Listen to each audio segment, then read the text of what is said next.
A lot of our listeners are in the process of just the very beginning training with their horses. Do you have any tips or techniques that you find especially useful that maybe you could recommend our membership base apply or focus primarily on when they're in this process of beginning to work with their horses? Sure, yeah.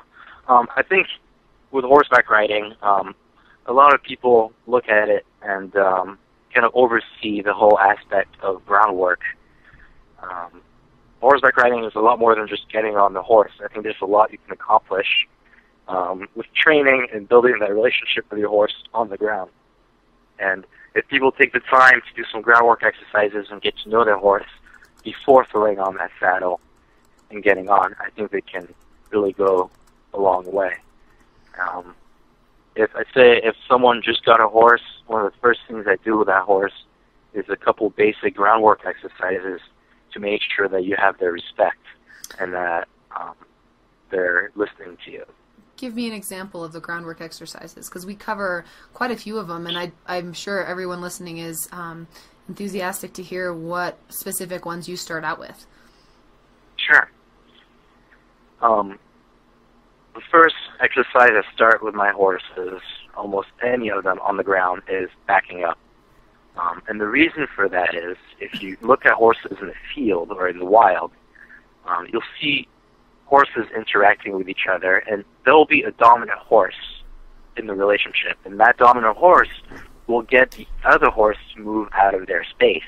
And they'll do that by pinning their ears, or maybe biting and even kicking if the other horse doesn't get out of the way. And the first horse that moves, the horse that can make the other horse's feet move first is typically the dominant horse. And as a leader, as a handler, as a trainer on the ground, I want to make sure that I'm the leader with my horse, and I want to make sure they're listening to me. So the first thing I do is I ask them to get out of my personal space by backing them up. And right off the bat, that establishes the fact that in my relationship with the horse, I'm the leader and the dominant horse, so to speak. Yeah, that makes perfect sense. It's always whoever moves their feet first loses. Now, do you usually work at your own facility, or do you go to the horses, or how does that usually work for you? I'll do both. Sometimes, typically, it's easier for me to go meet the person so that they don't have to trailer the horse down, and they can get to know me, and I can get to know the horse.